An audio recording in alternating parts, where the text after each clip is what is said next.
Oke, kembali lagi di Apa Kabar Indonesia Pagi. Mas Kawian dari PAI, mungkin kita perlu juga mendapatkan perhatian atau sorotan juga ya.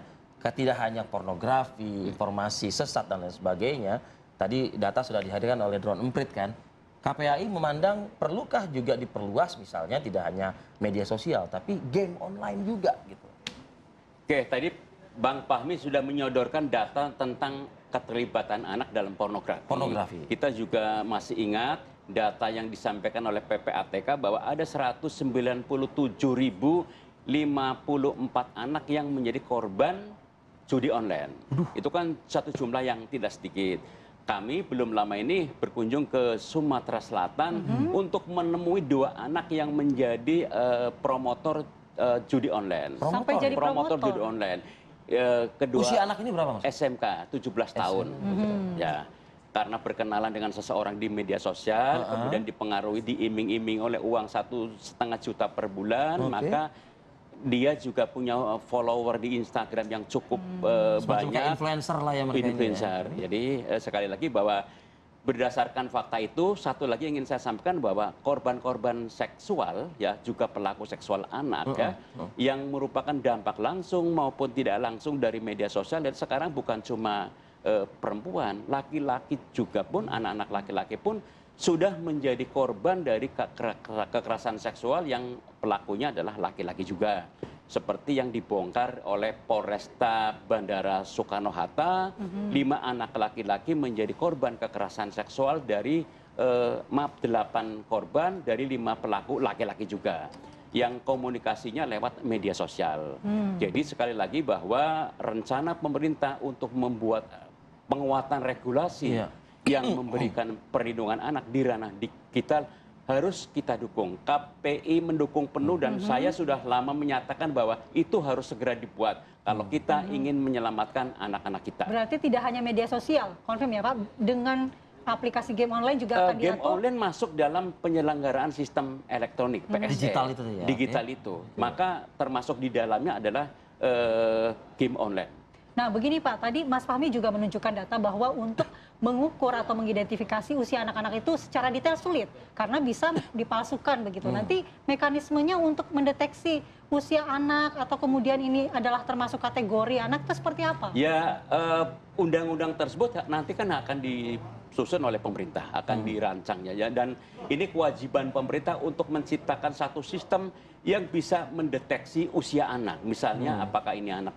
10 tahun, 13 tahun atau lebih gitu ya. Jadi yang pasti bahwa usia anak sesuai dengan Undang-Undang Perlindungan Anak adalah sebelum 18 tahun. Jadi kalau dia sebelum 18 tahun pemerintah harus bisa mendeteksi apakah itu masih kategori anak atau sudah dewasa. Yang akan diterapkan di aturan ini apakah 14 tahun ataukah di bawah 18 tahun? Ya pasti harus kategori usia anak, yaitu 18 tahun ke bawah.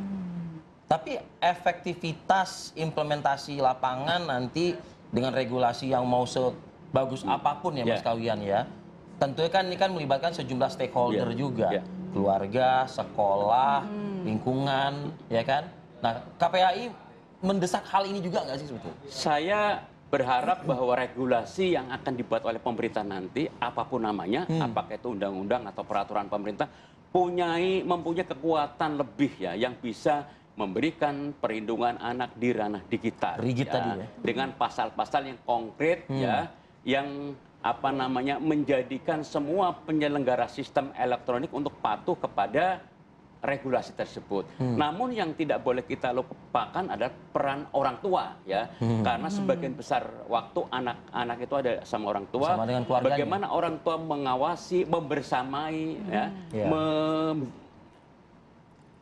membimbing dan sebagainya. Nah, persoalannya adalah banyak orang tua yang secara digital itu pengetahuannya kalah dari anak. Jadi literasi digital nggak bisa melakukan pengawasan, nggak bisa melakukan pembimbingan, pendampingan dan sebagainya. Khawatirnya orang tua dibohongin sama anaknya juga. Ya, itu sangat mungkin ya, sangat mungkin. Iya, anak-anak sekarang kan pintar mencari celah, Pak. Karena kalau ditutup satu celah, dia bisa mendapatkan celah yang lain. Belum lagi juga banyak orang tua yang punya secara literasi digital punya kemampuan, tapi juga mungkin tidak punya waktu. Betul. Jadi saya berharap nanti ketika ada regulasi baru adalah yang juga digarap adalah orang tua. Misalnya pemerintah membuat sekolah-sekolah untuk orang tua atau kelas ya, sifatnya adalah semacam kursus pelatihan atau apalah yang membuat orang tua itu juga melek teknologi sehingga bisa melakukan pengawasan, membersamai, membimbing dan sebagainya. Ya, oke. Saya ke Drone Emprit lagi nih, ke Mas Ismail Fahmi. Mas, dari aspek IT misalnya ya Mas ya, dari aspek IT begitu, implementasi nyatanya nanti itu seperti apa? Harapan lah mungkin dari Mas Fahmi di Drone Emprit, bila mana nanti regulasi sudah jadi begitu ya, tidak ada lagi mungkin bisa anak-anak yang membohongi data. Atau mungkin tadi kalau Mas Kawian mengatakan salah satu implementasinya adalah PSE ini akan berkoordinasi dengan keluarga, dalam hal ini adalah orang tua, Klarifikasi untuk memverifikasi umur dan sebagainya. usia dan lain sebagainya. Dari Mas Fahmi, Mas, silakan Mas.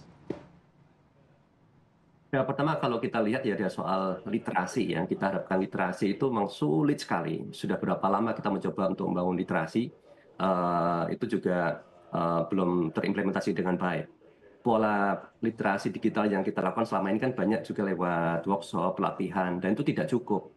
Itu harus lewat sekolah ya. Di beberapa tempat di berbagai negara mereka terapkan itu bahkan sampai di preschool, SD, SMP, SMA itu mereka mendapatkan itu lewat literasi digital. Anaknya dapat di sekolah melalui kurikulum. Ya. Kemudian juga orang tuanya. Biasanya mereka dapetin orang tuanya karena diwajibkan juga ya dari sekolah mereka harus hadir. Problemnya kadang kalau di Indonesia itu adalah anak-anak itu kadang serahkan kepada kakek, nenek, dan pembantu. Orang tuanya pada sibuk bekerja. Dan hal seperti ini juga menjadi tantangan ya. Sehingga kalau harapan saya ini harus lebih tegas ke PSE sih. Bagaimana pemerintah punya otoritas, pemerintah punya ketegasan kepada penyelenggara sistem elektronik, terutama di platform media sosial ya, dalam melarang, membatasi itu lebih clear, lebih jelas gitu. Dari kalau seandainya ini masih separuh-paruh ya, kemudian masih ada banyak faktor dari sisi orang tua, itu akan sulit ya. Jadi orang tua ya, sekolah ya, kemudian juga dari sisi platform media sosial harus tegas juga pemerintah. Kalau himbauan algoritma yang dibuat pemerintah saya kira tidak bisa, itu harus dari platform yang melakukan itu. Sehingga kalau platform tidak melakukan, misalnya pemerintah bisa melakukan tindakan apa misalnya ada fine ya, fine atau denda gitu. Itu kalau dilakukan di negara lain.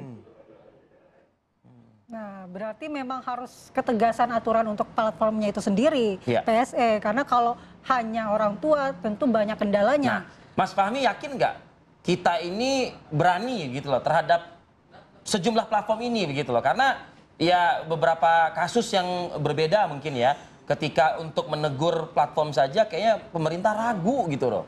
Agak lambat gitu. Ya itu tantangan kita ya. Australia dia menerapkan aturan bahwa di bawah 16 tahun itu tidak boleh mengakses media sosial. Mereka punya kelebihan, yaitu dari pemerintahnya sangat tegas, punya otoritas, ya otoritas ada dan kemudian dihormati oleh platform itu sendiri.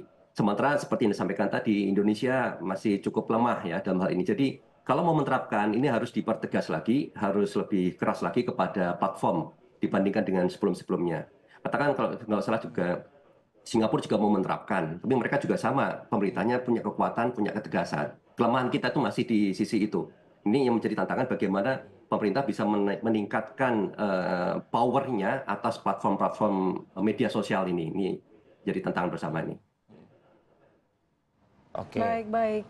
Mudah-mudahan masukan dari Mas Fahmi ini bisa ditampung oleh Pak Kawi yang nantinya akan memformulasikannya. Mas Kawi. Hari ini baru kick off untuk melakukan rapat bersama lah rapat gitu bersama ya. oleh berbagai lembaga yang dimonitori oleh Komdigi. Dan rencananya Ibu Menteri Komdigi akan memberikan speech di acara tersebut. Wah, aturan sebetulnya Drone Emprit juga layak juga loh sebetulnya diajak untuk memberikan masukan juga gitu ya. Mas Fahmi ya siap ya. Tentunya Mas Fahmi siap ya Mas ya bila mana memang negara membutuhkan masukan-masukan begitu ya Mas Fahmi ya. Siap, dengan senang hati.